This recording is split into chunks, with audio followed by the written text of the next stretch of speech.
Health card کے اوپر cardiology اور گائنی کے جو کیسز ہیں ان کو ختم کر دیا گیا. اب ہیلتھ کارڈ پر یہ سہولت جو ہے وہ عوام کو حاصل نہیں ہو سکے گی. اسی طرح یہ جو کام ہماری صوبائی پنجاب کی جو صوبائی نگران حکومت ہے اس نے یہ کام کیے. ان کو پہلا سوال تو یہی ہے نا کہ ان کو یہ مینڈیٹ دیا کس نے.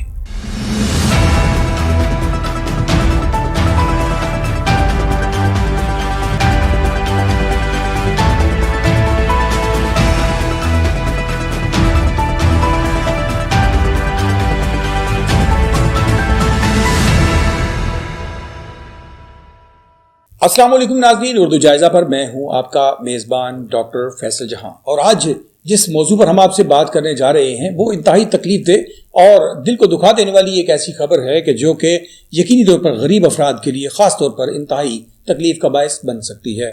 جی، حکومت پنجاب، نگران حکومت پنجاب نے ہیلتھ کارڈ کے اوپر گائنی اور کارڈیالوجی یعنی دل کے امراض اور زچہ بچہ کے جو امراض ہیں یا جو ڈیلیوری کا ٹائم ہوتا ہے اس پر ہیلتھ کارڈ کی سہولت کو ختم کر دیا. یہ خبر یقینی طور پر عوام کے لیے، غریب لوگوں کے لیے بہت ہی تکلیف کا باعث ہے. اور پنجاب جو کہ آدھے سے زیادہ ملک کا نصف سے زائد حصہ ہے اور یہاں کے لوگ جو ہیں ان کی آبادی کی کثرت ہے، تو ایسے میں اس صوبے کے عوام کے لیے یہ خبر بالکل بھی اچھی خبر ثابت نہیں ہو رہی ہے.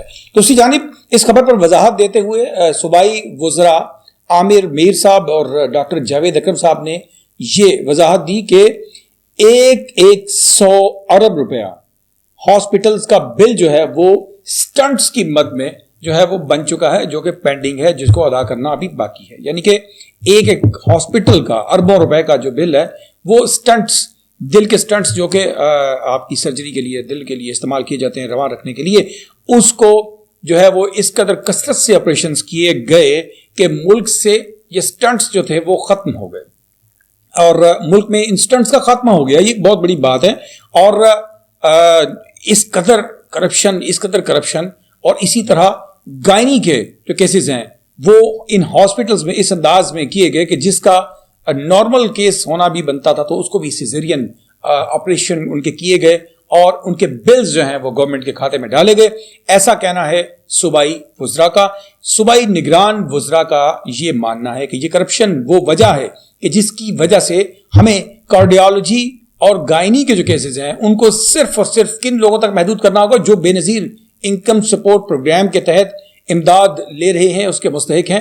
تو صرف ان انتہائی غریب لوگوں تک اس کو منتقل کر دیا جائے گا، جبکہ عام جو دوسرے لوگ ہیں، عام لوگوں کو اس کی یہ سہولت حاصل نہیں ہوگی. انتہائی غریب لوگ جو ہیں وہ اس سے استفادہ حاصل کر سکیں گے. لیکن دوسری جانب میں اس نگران حکومت سے ان کی کارکردگی پر سوالیہ نشان ضرور اٹھاؤں گا. سب سے پہلے تو ہمیں اس مافیا کو کنٹرول کرنے کی ضرورت ہے.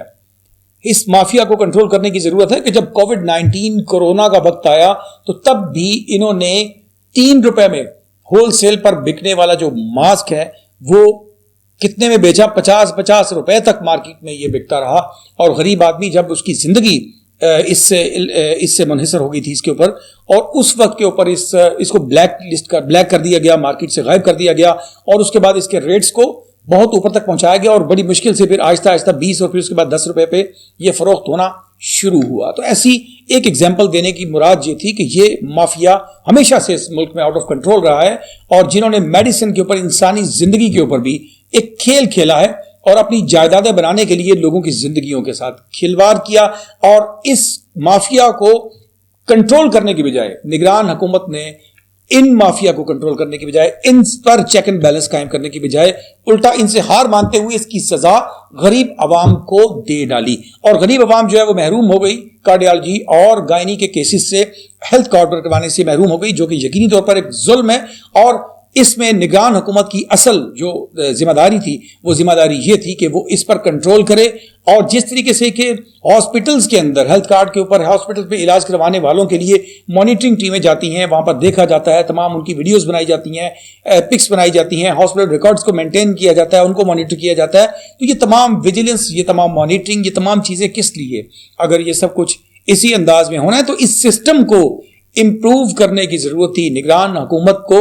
اور صوبہ پنجاب کے سب سے بڑے صوبے کے وزیر اعلیٰ محسن نقوی صاحب سے یہ میرا سوال ہے کہ اگر آپ کنٹرول نہیں کر سکتے تو اس کا بالکل یہ مطلب نہیں ہے کہ آپ عوام کے اوپر یہ ظلم کریں کہ آج ان کا آپ نے علاج ہی جو ہے وہ بند کر دیا. سب سے پہلے تو آپ کو چیک اینڈ بیلنس کو اور اپنی کارکردگی کو امپروو کرنے کی ضرورت ہے, نہ کہ آپ لوگوں کا جو ان کے حقوق ہیں ان کو سلب کرنا شروع کر دیں, ان کی جو آسائشیں ہیں, ان کے لیے جو سہولیات ہیں ان کو ختم کرنا شروع کر دیں, جیسے کہ آپ نے صوبائی بجٹ کے موقع پر کیا, جیسے کہ تمام صوبوں میں اور وفاق میں 35% اضافہ کیا گیا تنخواہوں میں سرکاری ملازمین کی, لیکن آپ نے اس پہ 30%, 5% کا کٹ لگایا. اسی طرح جو پینشنر حضرات ہیں ان کے اوپر آپ نے ظلم کیا, 17.5% تمام لوگوں نے کیا, صوبوں نے کیا, وفاق نے کیا, لیکن پنجاب کی جانب سے آپ نے صرف 5% کا اضافہ کیا جو انتہائی تکلیف دہ ہے, اور پینشنر حضرات جو ہیں وہ یقینی طور پر اس میں انتہائی تکلیف میں مبتلا ہیں. سب سے پہلے تو آپ کو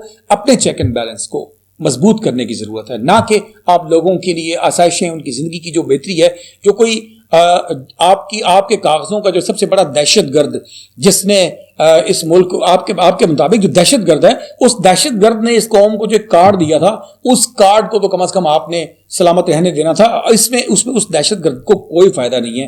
اس میں تمام تر بینیفٹ, تمام تر فائدہ آپ کو, مجھے اور تمام عوام کو ہے.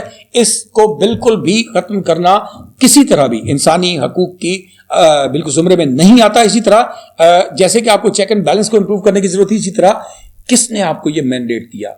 سب سے پہلا سوال اور سب سے ٹیکنیکل اور ضروری سوال آپ سے یہ ہے کہ آپ کو یہ مینڈیٹ دیا کس نے؟ آپ ایک نگران وزیر اعلیٰ ہیں, آپ ایک نگران حکومت ہیں.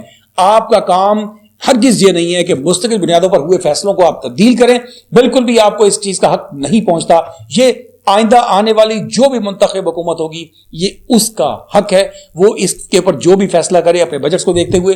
آپ عارضی فیصلے تو کر سکتے ہیں, لیکن اس طریقے سے کٹ لگانے سے یقینی طور پر عوام کے لیے یہ تکلیف کا باعث بنے گا. امید ہے کہ میری اس التجا کو سمجھا جائے گا اور عوام کے لیے سہولت کو بحال کرنے کی کوشش کی جائے گی. اپنے میزبان ڈاکٹر فیصل جہاں کو آج کے اس پروگرام سے دیجیے اجازت. اللہ نگہبان.